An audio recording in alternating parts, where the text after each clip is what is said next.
Hannibal film is a sequel to The Silence of the Lambs. 10 years passed since Hannibal Lecter escaped from custody. Now he's in Florence, where lectures on the poetry of Dante Alighieri in a palace library. He applies for the position of its caretaker.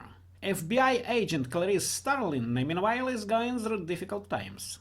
She is suspended from work due to the failure of an operation to capture a gang of drug dealers. Many people then died, although it wasn't her fault. The only Lecter's surviving victim, a millionaire Mason Verger, lives in hope of revenge on his enemy, who made him a paralyzed invalid. Verger is ready to pay $3 million for any information about Lecter's whereabouts. He intends to use Clarice as a bait for Lecter and secretly agreed of it with her boss, Paul Crandler.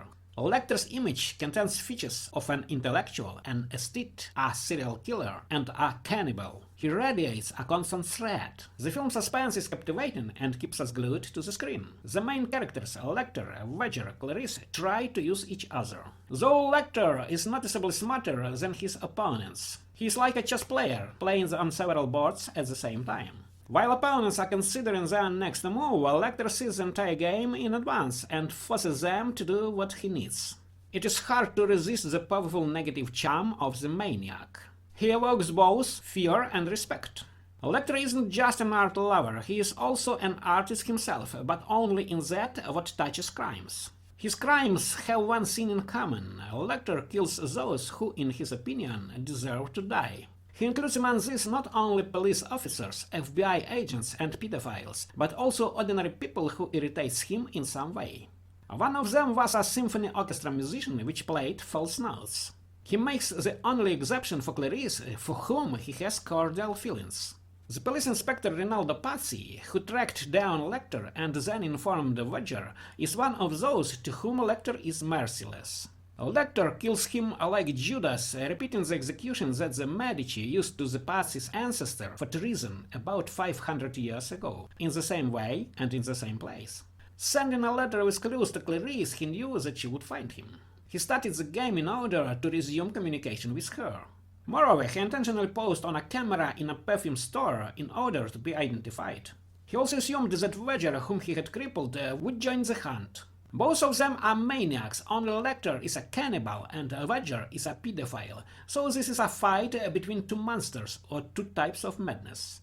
Lecter not only deals with Clarice's boss, but also gracefully mocks him.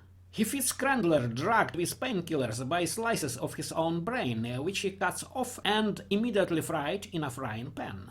He does it for Clarice in order to amuse her with revenge to her enemy. However, she turned out to be not vindictive and tries to save the life of Crandler. Having lulled Lecter's vigilance with a kiss, she handcuffs him to herself and calls the police. Enraged Lecter initially intends to cut off her hand, but at the last moment he changes his mind and cuts off his own hand. As a result, Clarice achieves her goal. She takes him out of the game. Now that the maniac remains with one hand, he won't be able to continue his crimes anymore. This act shows that he has been in love with Clarice all of these years. Probably she also experienced similar feelings for him, but loyalty to duty stopped her. The film ends as expected. Dr. Lecter again outwitted everyone and got out with it. His left arm is hanging in a sling, but we don't see what happened to it. For some reason, Lecter looks suspiciously glad on the plane. It is possible that his left hand was sewn back. During the flight, Lecter insidiously treats the neighbor boy with fried brains from his supplies. And we involuntarily remember Crandler, perhaps these are his brains. If so, then Lecter remains the same dangerous madman, and we will hear about him again. Thanks to everyone who watched this video. See you. Bye bye.